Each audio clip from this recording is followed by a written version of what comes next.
Could New York, rather than Frankfurt or Paris, be the ultimate winner if London's financial services industry does head overseas after Brexit? Even before this summer's vote to leave the European Union, the UK's banks, clearinghouses and insurers had been warning that hundreds of thousands of jobs could be lost if the UK exits Europe. Now a parliamentary committee says many of those companies may head to the United States rather than European capitals because New York is better geared to take up the slack. Let's hear from our editor-at-large, Craig Copetas now. He's in Paris. Craig, let's just start at the beginning if we can. Why would banks and bankers want to leave London when Brexit goes ahead?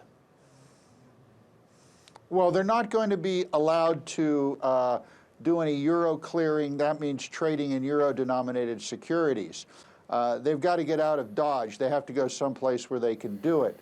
And New York right now seems to be the smartest option because American banks have the authority to do that. So people got to get out of town. You have to think of it as like moving your apartment, but the estimates for moving the apartment here is going to cost some $77 billion to move these operations.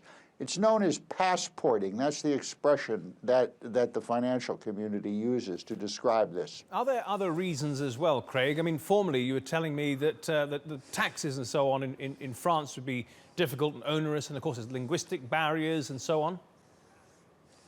Well, you have that throughout the continent, linguistic barriers, confiscatory tax regimes that these banks think exist. And also the other thing is infrastructure. The continent just does not have the gizmos that are required for these high-speed financial transactions in their banks. They'd have to be installed. So New York, they already have them. Now, perhaps the best way to describe this was done by a fellow by the name of Alex Sitwell. He's the president of Bank of America Europe.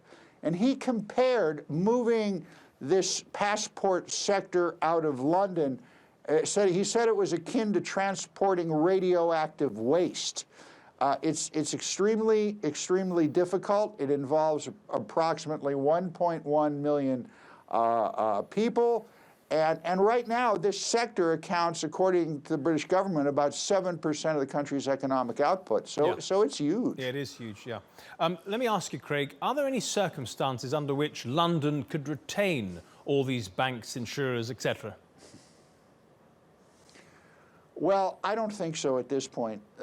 England is out, or UK is out of Europe. That seems to be clear.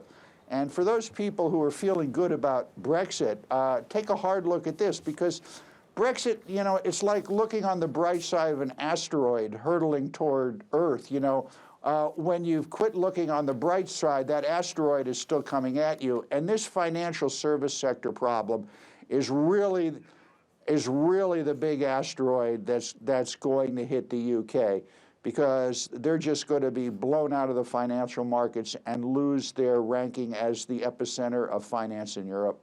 Craig, on that apocalyptic note, let's hope that Britain goes back to making great cars.